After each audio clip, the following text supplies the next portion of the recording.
Okay, I'm testing out the new gimbal again because the more practice I get, unless it's a totally shit gimbal.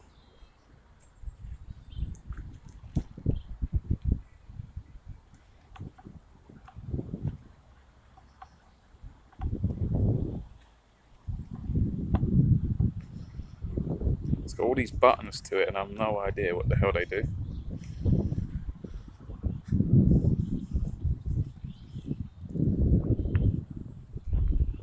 Yeah, that one. Smooth 4. Afternoon car makes afternoon lease, so yeah. So I'm in Chorley. I'm near Liverpool. Near Scousland. So I'm in between Manchester and to the north of Liverpool. But I'm gonna try. This is my only free day today. Sort of. I got here last night. I've given a friend a lift. You guys might remember Vivian from Jam for Freedom. I gave her a lift from Manchester to Chorley, and I went, yeah, fuck it, why not? Let's just go Chorley. And then we had a little, her and her friend. We had like a little picnic. I'm parked just over there. We just had a little midnight little picnic. I was going to get the barbecue out, but I thought, nah, we don't have enough food to justify it. So we just had a little snacky snack. So I thought I'd explore it today. I have no idea how big this park is. What should I do, guys? Should I go into the park or should I go into town? Should I go into town? So, because what I want to do as well, I think there's bad connection in the park, so maybe I'll do the town. So, what I want to do is I'm going to drive back to Stockport today, and because Sue and Steve were really generous to letting me use their facilities, you know. Well, I never stayed over there once. Siraj did. He stayed over one night. So did Piers Corbin. But I never actually stayed over. I just stayed in my van outside, but they were good enough to, like, you know, stay for Sunday roast and, you know, have some breakfast, blah, you know, all this sort of. So, and they let me use the internet facility. So I kind of want to get them something. So I want to get them something like a parting gift. And Vivian from Jam for Freedom, who I gave a lift to last night, she works in a florist, and it's her penultimate day. She's got one more day of work tomorrow, and then she's independent. Then she's self-sufficient in a way. So maybe I'll pop to her flower shop, buy some flowers for Sue and Steve, and then buy some other little things as well, because you got to, innit? Like, because I'm grateful, because if it wasn't for I'll probably go to their Rebels and Roundabouts later as well, as I did last week with Siraj, because then I can give them the stuff then. So I'll do that. I'll try and combine it all to one. And then my friend what is it? I can never say a bloody word. Pointal,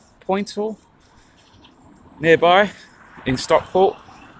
Hopefully what will work out is that I'll give her a lift, because she's got to go back to London. I'll give her a lift to Stockport. Maybe she'll come and join me on Rebels and Roundabout. And it'll all fit into a nice bow. So, I don't know.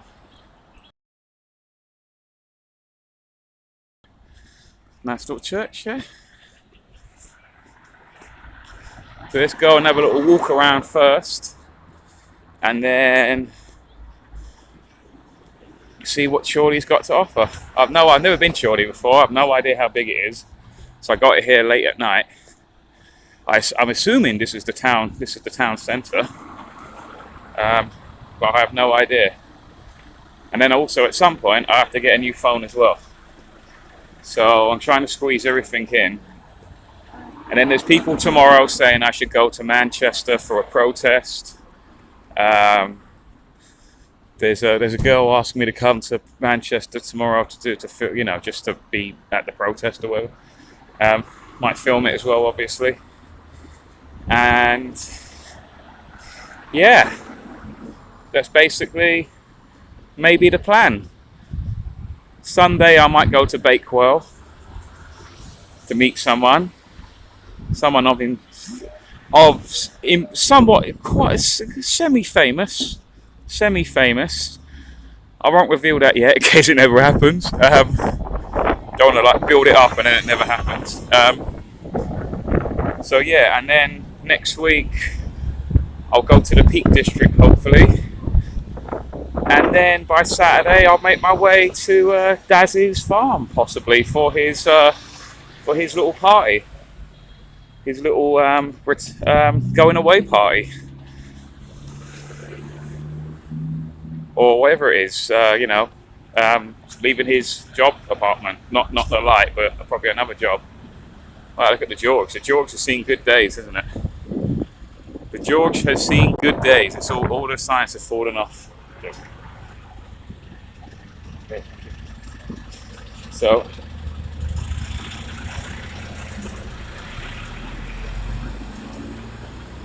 it's a mixture of a cold day and a hot day today.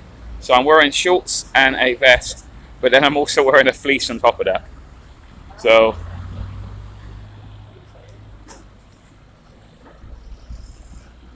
sorry Crown Jewels Music Group, sorry couldn't get over yesterday, bro. Had a mad day with people turn up. No, that's cool, man. Actually, I had quite a funny time with Big Si. So I was before I came to Chorley. I was in Worsley because Big Si, usually of the protest pen in London. He's probably heading back there right now to the protest pen. He just tried to call me now, but obviously I'm doing this live stream. I can't answer. I was around his parents' place, and we're having quite a funny discussion about the Beatles and how Paul McCartney and you hear about the fakes, so the current Paul McCartney and the John Lennon that was killed.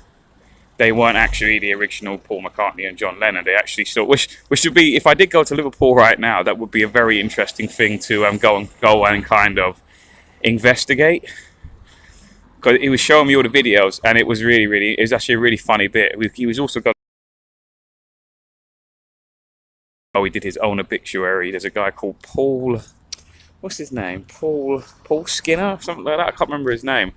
So the day it was announced that David Bowie had died, there was a guy who looked a splitting image of David Bowie giving his obituary, and it was like people were saying, "No, that's David Bowie. This is some kind of weird psychological operation going on." Hey man, you right? So yeah, Mark Devlin talks about it's actually really fascinating, and Big Si was going into it. And it generally is really interesting. And when you really think about it, it's like the music controlled, even back in the 60s, right? The people like Paul McCartney, they're just brands. And then they just simply find someone to replace it if they're not doing satisfactory work, And it's all just so fake. And it's all just, it's even more fake than you think. Because we know that there are fake rebels. We know that everyone that claims to be a rebel in the music industry, everyone that you admire, people like even there was during the Sunday roast I had around Stephen's studio. There was a woman present who was a Rebel and Roundabouts attendee, and she loves Patti Smith to the point where she named her daughter Patti. And it's like even her, all of them, every single person you think is a rebel is a manufactured rebel. That is their whole marketing appeal, that they are a manufactured rebel. And what COVID people's true intention, really people shift their true colours, and they're not really rebels at all. So if we can believe on that kind of micro level that these people are fakes, could it be even possible that the whole persona of these people are totally made up to the point that they can be replaced? But it was really interesting. It was that. It was really funny. He started talking about JFK Jr. then, and then I said to him, I said to him, well, if JFK Jr. is, he's going to come back and save us, right? I don't believe in a savior complex. Like, the only person who could really save us would be, Jesus Christ. In that kind of guy, someone of a higher kind of being. Not that I'm saying I'm a Charlie Church person, but I'm just saying that dual man that is going to save you. So I'm usually against that, like, oh, Trump's going to save us and all this. It's just, no, I don't believe any of that, because the only person that's going to save you is really you. It's up to you at the end of the day. Stop sort of relying on other people to sort your problems out. But he was saying, oh, JFK Jr. is going to come back and save us. I said, well, where is he then? And I meant it as in, where is he? As in, how come he's never like popped up then? Simon, I went, where is he then? Simon looked at me and instantly he went Salisbury. I went, all right, he's in Salisbury. Oh, so yeah, and Crown Jewels. John, I don't even want me to. He was meant to join us, but obviously he had other things to do. But it was really quite hilarious. I don't know where to go. Where should I go? I'd say, well, I'll just walk up and then cross the road and walk back down and go into the shopping centre maybe to see what's about. So it was really interesting. Then I went to meet, and then after that I went to meet Vivian from Jam for Freedom, well, formerly of Jam for Freedom, and then I just gave her a lift to Chorley. So that's why I'm here now. So, I had to catch up with her and stuff. So yeah, I might.